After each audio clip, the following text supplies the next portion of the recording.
पूर्व प्रधानमंत्री अटल बिहारी वाजपेयी के पुश्तैनी निवास शिंदे की छावनी कमल सिंह के बाग पर आयोजित की जा रही छठी पुण्यतिथि पर श्रद्धांजलि सभा में सुबह से ही लोगों के पहुंचने का सिलसिला शुरू हो गया। पूर्व प्रधानमंत्री अटल बिहारी वाजपेयी को पुष्पांजलि अर्पित करने के लिए भारतीय जनता पार्टी, कांग्रेस व अन्य राजनीतिक दलों के नेताओं के साथ साथ शहर के सामाजिक कार्यकर्ता और गणमान्य नागरिक व कार्यकर्ता यहां पहुंच रहे हैं।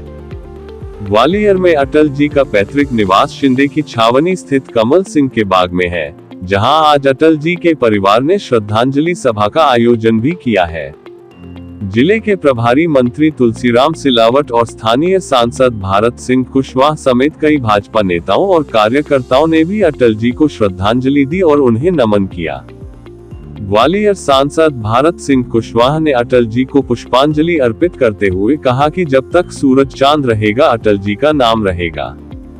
अटल जी सबके दिलों के सम्राट हैं। वे ऐसे राजनेता थे कि उनकी सभी पार्टियों के नेता उन पर विश्वास करते थे और उनका सम्मान करते थे। हम सभी के लिए सौभाग्य की बात है कि अटल जी का जन्म ग्वालियर में हुआ। अटल जी ने प्रधानमंत्री रहते हुए देश के विकास के लिए बहुत काम किया। उन्होंने किसान, मजदूर, व्यापारी और हर वर्ग का ध्यान रखा। उनकी स्मृतियां, उनकी कविताएं भारतीय राजनीति के लिए उनके मूल्य और सिद्धांत सदैव एक नई प्रेरणा प्रदान करते हैं। हम अटल जी को अपनी श्रद्धांजलि अर्पित करते हैं। इस अवसर पर श्रद्धांजलि अर्पित करने के बाद प्रभारी मंत्री तुलसीराम सिलावट ने कहा कि वे हमारे राष्ट्र के गौरव हैं। पूर्व प्रधानमंत्री अटल बिहारी वाजपेयी ने हमें जो मार्गदर्शन दिया है, उस पर चलने का संकल्प लेकर मैं उनके चरणों में कार्य करता रहूंगा। जब भी देश में राजनीतिक शुचिता, राष्ट्रहित के प्रति निष्ठा और सिद्धांतों के प्रति अडिगता की बात होगी, अटल जी को याद किया जाएगा। संवाददाता रिपोर्ट, समाचार network Madhyanchal today digital Gwalior.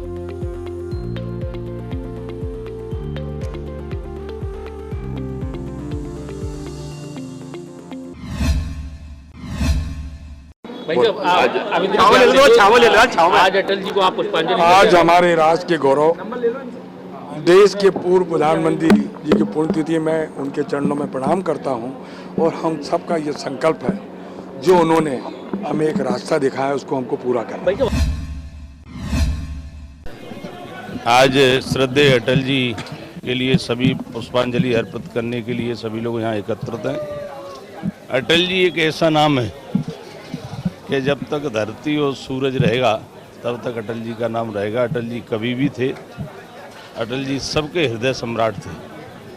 Atal ji ऐसे लोकप्रिय जन नेता हुए कि इनको सभी दलों में स्वीकारता थी।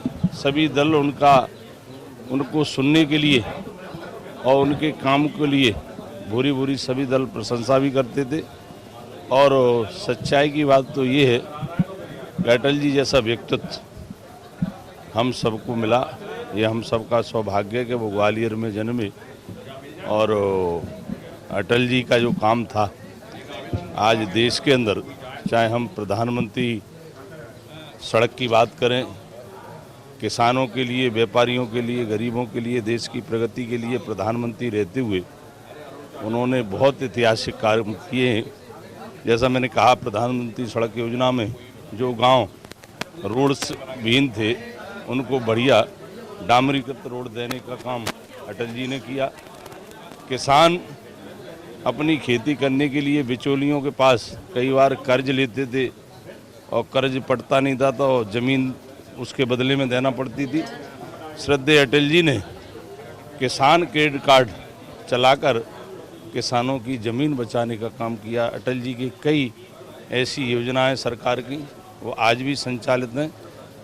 हम सब लोग उनके काम से गौरवान्वित हैं और मैं पुनः अटल जी के चरणों में श्रद्धा के सुमन अर्पित करता हूँ। देखिए, अटल जी तो सबके प्रिय थे। जब लोग हम युवावस्था में थे, एक बार मुझे ये ध्यान है, अटल जी नेता प्रतिपक्ष थे, तब मैंने एक सामाजिक विषय पे एक पत्र लिखा था। उनके सचिव थे सिन्हा। मुझे आज भी ध्यान है तो अटल जी ने उस पत्र का जवाब इस प्रकार से दिया कि उस पत्र में अपनापन, जब मैंने उसको पढ़ा तो अपनापन झलका। तो इसलिए अटल जी के साथ सभी ने काम किया है और अटल जी के काम की सब लोग आज भी प्रशंसा करते हैं। हम सब लोग भाग्यशाली हैं कि अटल जी ग्वालियर के रहने वाले हैं। आज जब मैं सांसद निर्वाचित हुआ तब मेरा अंतर्राष्ट्रीय स्तर चैनलों पे जो परिचय का कार्यक्रम था सांसदों का, तो मैंने ये कहा कि मेरे जैसा एक सामान्य कार्यकर्ता ऐसी जगह से सांसद चुना गया है जहाँ श्रद्धेय अटल बिहारी वाजपेयी जी ने उस जिले का भी नेतृत्व किया है, देश का नेतृत्व किया है। ऐसे ही राजमाता सिंधिया जी भी है। तो चूँकि हमारा ग्वालियर का नाम अटल जी के नाम से विश्व पटल पे है। अगर आपको हमारे वीडियो पसंद आ रहे हैं तो चैनल को सब्सक्राइब करके घंटे के बटन को दबा दीजिए ताकि आप तक सारी खबरें समय से पहुंच सकें। धन्यवाद।